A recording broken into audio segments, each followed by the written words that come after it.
Magandang araw mga kaibigan. Nako, ang ating gobyerno na sinasabi ng Pangulo na stable daw kahit may nag-iingay. Anong stable? Mismo ang International Monetary Fund nagbabala na dapat ang administrasyon may gagawin.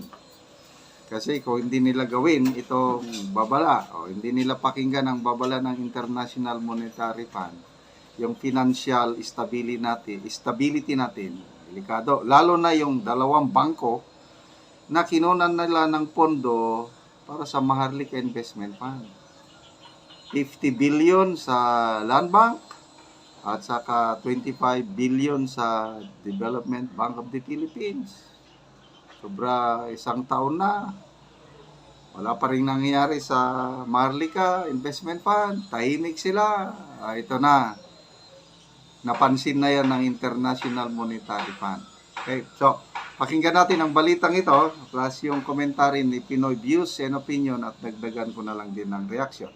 Nagresulta na mga kababayan. Pumasok sa isang bagay na hindi busbusang pinag-aralan. Minadali Ang tinutukoy po natin mga kababayan ay itong Maharlika Fund at kinaladkan po ang ating mga bangko mga kababayan katulad na lamang nitong Land Bank of the Philippines at Development Bank of the Philippines na kung saan ginatasan nila mga kababayan ng pondo para ilagak dyan sa Maharlika Fund at ngayon mga kababayan nagbabala na asawa ni Babal Reyes nagbabala na po ang IMF International Monetary Fund. Itong International Monetary Fund, mga kababayan, ay isang organisasyon na tayo ay miyembro na tumutulong po sa iba't ibang bansa, mga kababayan, sa pag-stabilize ng economy. Nagbibigay sila ng expert opinion, mga kababayan, at nagpapautang din sila. At ngayon, nagbabala na sila, mga kababayan, dito sa dambuhalang bangko na backbone din ng ating gobyerno na Land Bank of the Philippines at DBP dahil sa pag-invest ito sa Maharlika Fund ng bilyon-bilyon mga kababayan at ngayon natutrouble na po ang Land Bank at ang DBP dahil ito sa kagagawan ng ating presidente at ng kanyang mga alipores mga kababayan dahil dito sa Maharlika Fund. Panoorin po natin ha. May babala ang International Monetary Fund. Nalagay naman sa alanganin ng Land Bank at Development Bank of the Philippines matapos nilang maglaan ng 75 billion pesos. Billions mga kababayan na supposedly ginagamit nila yan doon sa mga profitable na investment. At doon sa Maharlika Fund na hindi na natin alam mga kababayan kung ano nang nangyari. Ang sabi nila, pinangakuan tayo ng langit. Ngayon, parang nawalang parang bula. Nasaan na yung kinita? Para sa Maharlika Investment Fund, ang detalye sa agenda report ni Sujin Kim. Palakpakan, ng International Monetary Fund para sa agarang capital restoration ng Land Bank at Development Bank of the Philippines. Pinapabalik ba kababayan ng IMF na nanawagan mga kababayan sa Maharlika Fund? O ibalik nyo yung nilagat ng Land Bank at ng DBP nang sa gayon hindi sila matrouble. Analysis na po yan ng International Monetary Fund mga kababayan ha. Dahil bakit pinapabalik ng IMF? Dahil alam nila mga kababayan na sablay ang Maharlika Fund. Dahil kung kumikita pa yan, dapat papalakpak ang IMF. Good job ang ginawa niya. Pero anong sabi ng IMF? Kunin niyo yung nilagat niyo ng pondo. Kung hindi, matatrouble ang inyong bangko.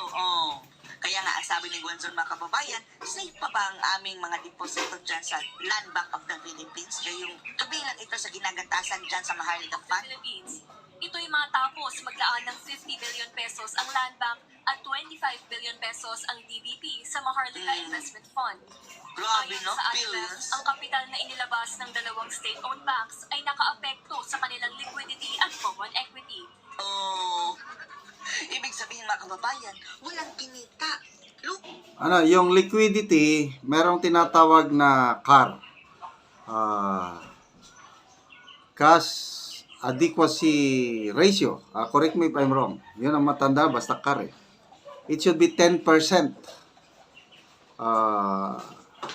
Noong hindi pa naglaan ng 50 billion ang Land Bank sa Maharlika Investment Fund, okay pa ang kanilang CAR, adequacy, liquidity.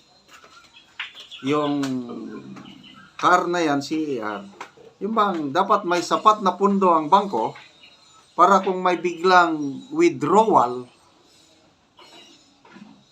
mabayaran nilang kanilang customer o yung mga mag-withdraw.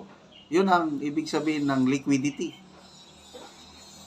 Ang Land Bank nawalan ng 50 billion, ang DBP nawalan ng 25 billion, yung liquidity nila, yung cash nila, alanganin na. Paano kung mag-withdraw ang mga depositors? Wala silang maibigay. Yun ang problema dyan. Okay lang sana kung kumikita yung 75 billion na hindi, nakatulog lang yan. Don't know ano nang nangyari. Tahimik na ang Maharlika Investment Fund. Hindi pa siguro. So paano na yan kung kukunin nila? Baka bumaba na yung value. Nasukatan ng financial health ng mga bangko. Para kay Alex Escucha, ang presidente ng Institute for Development and Econometric Analysis, bumaba ang Common Equity o CET1 ratio ng Land Bank at DBP.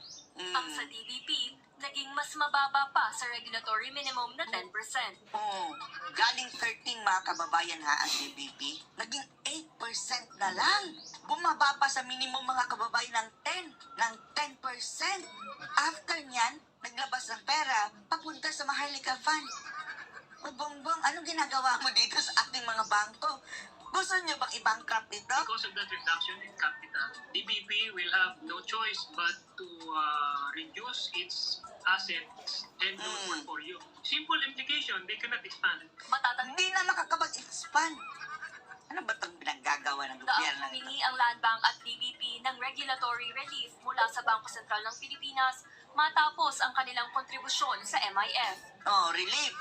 Ano yung mga relief na iyan? Tax exemption na naman o bawas interest. Supposedly mga kababayan, mapupunta sana yung perang iyan sa taong bayan, sa kaban ng bayan. Sa sino ultimately ang magsasuffer niyan?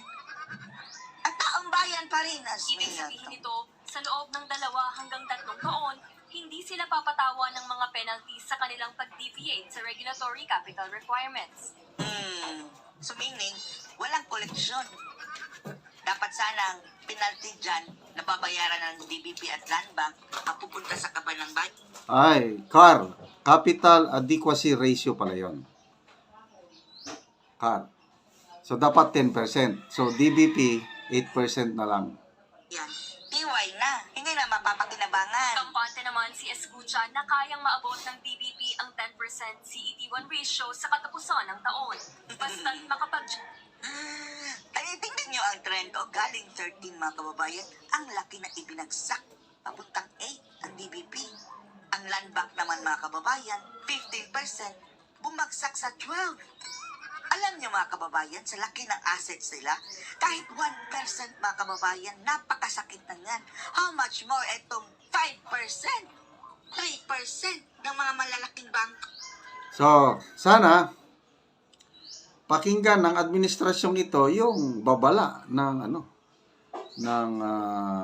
IMF. Kasi pag hindi nila pakinggan, maapektuhan tayo yung credit standing natin. Kasi umuutang tayo nagpapautang itong IMF. So, again, bakit tahimik sila? Ano nang nangyari sa Maharlika Investment Fund? Pera ng taong bayan yan, yung 75 billion. Hindi nila pera, oh. Tapos, ang sweldo daw ng mga CEO, correct me if I'm wrong, maalala ko si Professor Malutikia, millions, ilan bang million? Mas mataas pa daw ang sahod ng CEO o President ng Maharlika Investment Corporation kumpara sa Central Bank Government. So, ang dami nating pinapasweldo. Yung Maharlika Investment Corporation, mga board of directors, ang meron lang daw sila ngayon, logo at saka opisina. So, bakit natin sila pinapasweldohan, yung mga opisyalis ng Maharlika Investment Corporation na wala tayong return of investment. puros gastos. Nasaan na yung ipinagmamalaki ng Pangulo na ito daw ang mag-spur ng development ng bansa. So, sana pakinggan nila ang IMF at ibalik na yung pera ng taong bayan. Ibalik na nila sa kaban ng Land Bank at Development Bank of the Philippines.